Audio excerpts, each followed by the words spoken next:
नमस्कार मेरे प्यारे दोस्तों, आप सभी का स्वागत है फिर से मेरे YouTube चैनल पे जिसका नाम है A for achievement stay with Hindi channel.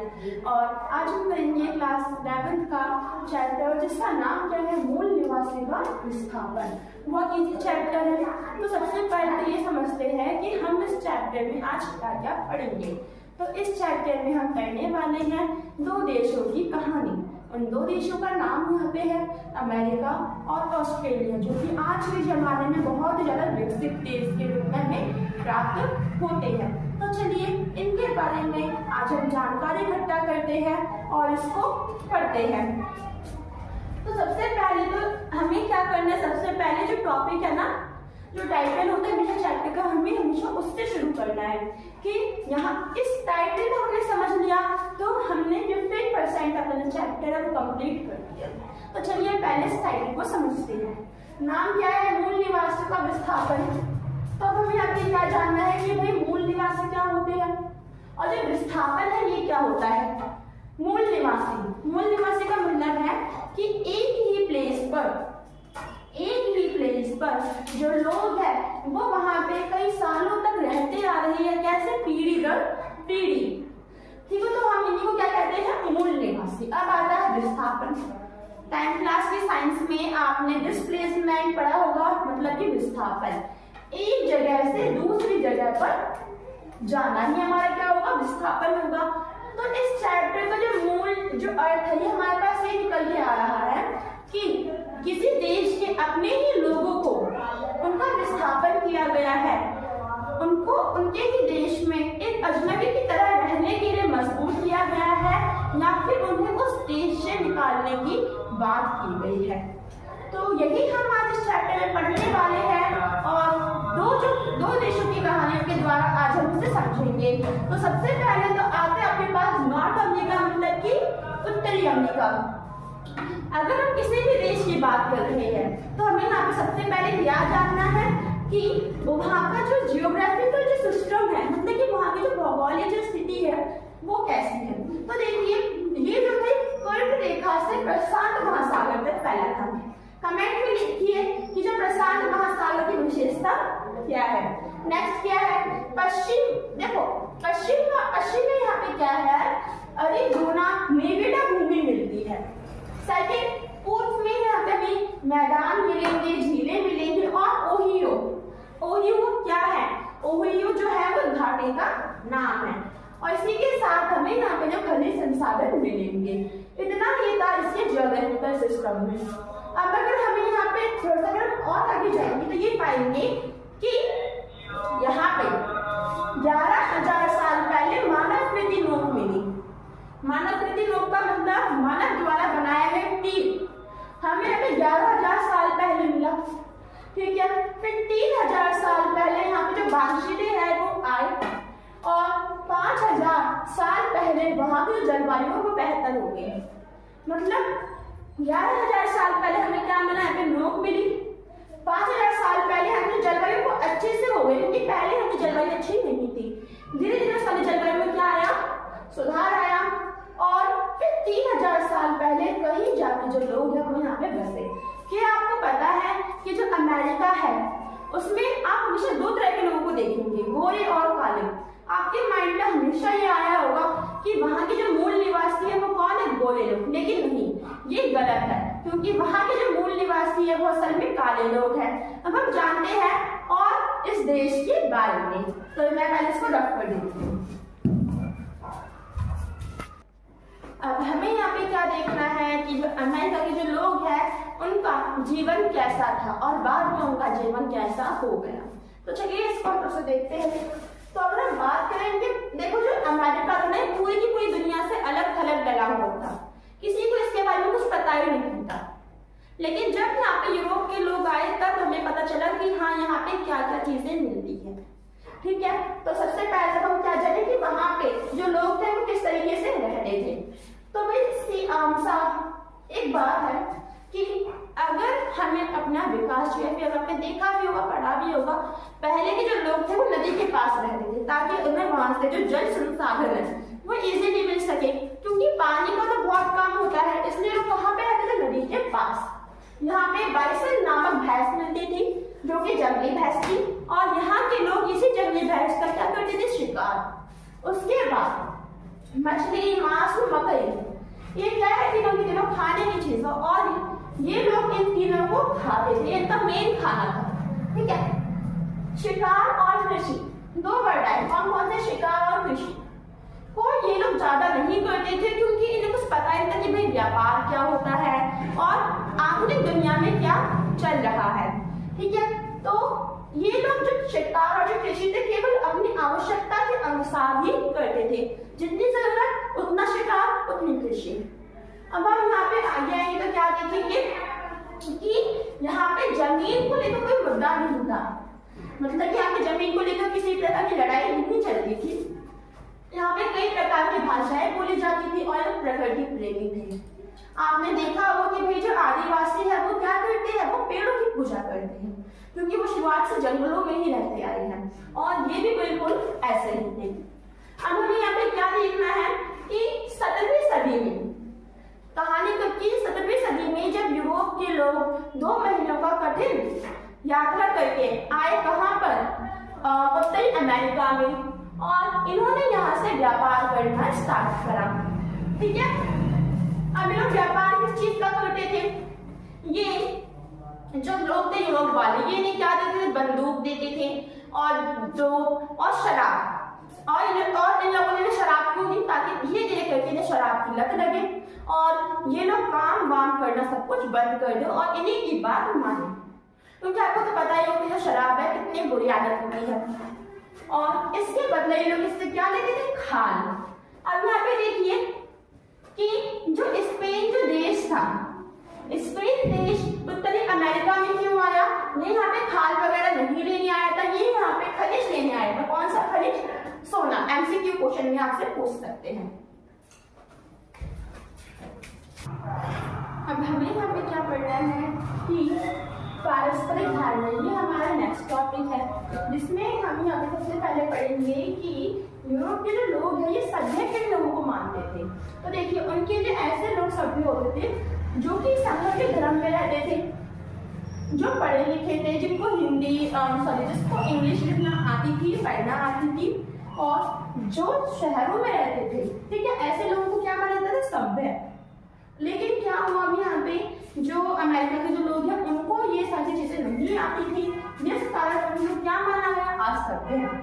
ठीक है, अब हमें यहाँ पे क्या देखना है कि अभी जो यूरोप के जो लोग हैं इन्होंने वस्तुएं इनको दी, इन्होंने जो वस्तुएं हैं वो किसको दी, अमेरिका वालों को, और उनसे क्या बोला कि अब आप जाओ और जो जानवर उनको हलाल करो, उनकी जो खाल है हमें और दो, और उन्हें बहुत प्रेरित भी किया। लेकिन कहीं ना कहीं ये जो नॉर्थ अमेरिका के जो लोग थे उन्हें भी डर था। डर किस चीज का, उन्हें लगता था कि अगर उन्होंने ऐसे ही जानवरों के साथ दुर्व्यवहार करा तो एक दिन आएगा जब ये जो प्रकृति है या फिर जब ये जो जानवरों की जो आत्माएं है वो इनमें क्या बरसाएंगी, प्रकोप बरसाएंगी। तो ये आपको याद रखना है। अब हमें देखो ये इंपॉर्टेंट टॉपिक भी आता है कि यूरोपियन क्या हुआ, जब यूरोप की कंपनी वाले लोग यहाँ पे आए व्यापार करने के, तो उनके पीछे पीछे यूरोप के लोग भी आ गए। अब इसके बहुत सारे कारण थे, तो एक एक करके इन कारणों को चलिए पढ़ते हैं। छोटा बेटा होने के कारण, अब यूरोप में एक प्रथा थी कि जो बड़ा बेटा होगा उसी को जमीन मिलेगी, सारी की सारी उसी को सारे सारे अधिकार मिलेंगे, लेकिन छोटे बेटे को ऐसा कुछ नहीं मिलेगा। तो छोटे बेटे अपना कारोबार बसाने के लिए कहाँ पे आ गए, नॉर्थ अमेरिका में। ठीक है, फिर क्या होता था, यूरोप में ऐसे बहुत सारे लोग थे जिनके ऊपर अत्याचार होता था, अत्याचार से बचने के लिए कहाँ पे आ गए, अमेरिका में। और जो फसल थी यूरोप में, ऐसी कई फसलें थी जो उगाई नहीं जाती थी, और उन फसलों को उगाने के लिए जो किसान है वो कहाँ पे आए, यूरोप अमेरिका में, जिससे इन्हें अच्छा खासा मुनाफा होगा। अब हमें क्या देखना है, यहाँ पे भी जो चरगाह थे वो भी कहाँ पे आ गए, अमेरिका में आ गए। क्यों आ गए, अब क्योंकि उनके भी जानवर थे, और जानवरों को खिलाने के लिए क्या चाहिए होती है हमेशा में, घास, और वो जो घास है वो हमें कहाँ से मिली, इन लोगों को अमेरिका से। तो ये लोग भी कहाँ पे आ गए, अमेरिका में आ गए। अब इम्पोर्टेंट टॉपिक क्या आता है कि मूल निवासियों के साथ बर्ताव कैसा होने लगा। जब धीरे धीरे करके किसी देश में बहुत सारे लोग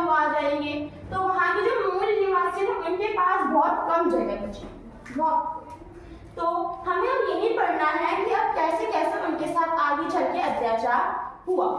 तो देखिए यहाँ पे अब जो मूल निवासी है, अब उन्हें उनकी जगहों से निकाला गया, बेदखल किया गया। और इस बेदखली के कारण उन्हें जान भी नहीं पड़ी। क्यों? क्योंकि उनके पास घर नहीं था, मकान नहीं था, और ये नाम और इसी के साथ इनके पास फूड भी नहीं था, जिस कारण वो अपना जीवन जी नहीं पाए।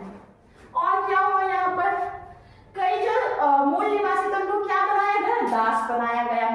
और इसी दास के कारण, दास प्रथा के कारण यहाँ पे 1861 से 1865 तक दास विद्रोह का भी चलन हुआ। अब हमें यहाँ पे क्या देखना है कि मूल निवासियों की उनकी जमीन में से ही क्या कर दिया गया, बेदखल कर दिया गया। तो चलिए इसको पढ़ते हैं। 15,000 लोग बेदखल हुए। 15,000 लोगों को क्या किया गया, बेदखल किया गया। ठीक है, और उन्हें, और जिस कारण क्या हुआ, उनकी बेदखली के कारण वो मर गए। क्यों मर गए? बता देते कि उनके पास जीवन यापन का कोई भी साधन नहीं बचा, उन्हें उनकी जगह से ही निकाल दिया गया। अब यहाँ पे कबीले की हमें यहाँ पे कहानी पढ़नी है, जिसका नाम है चिरोकी कबीला।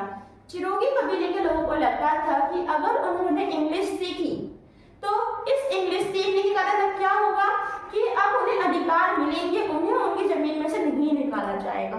और ऐसा ही करा इन्होंने। 1932 में वहां के जो न्यायाधीश थे उन्होंने बोल भी दिया कि हाँ ऐसा होगा, उन्हें बेदखल नहीं किया जाएगा। लेकिन वहां के राष्ट्रपति ने इसे मना कर दिया। अब हमें क्या आगे देखना है कि और किन किन तरीकों से इन्हें बेदखल, और क्या क्या किया गया अमेरिका के लोगों के साथ। अब ये जो यूरोप के जो लोग थे वो क्या मानते थे कि अमेरिका के साथ जो भी हो रहा है, अमेरिका के मूल निवासियों के साथ जो भी हो रहा है वो एकदम सही हो रहा है। क्यों? क्योंकि उनका मानना था कि जो लोग हैं, पहली बात तो वो क्या है, असभ्य है, और दूसरी बात उन्हें अपनी भूमि का उपयोग करने नहीं आता है। तो इससे तो अच्छा अगर उन्हें कोई चीज करने ही नहीं आती तो उन्हें उधर से निकाल दिया जाए। तो इन्होंने ये 2 तरह दिए यूरोप वालों को उनके बेदखली के लिए।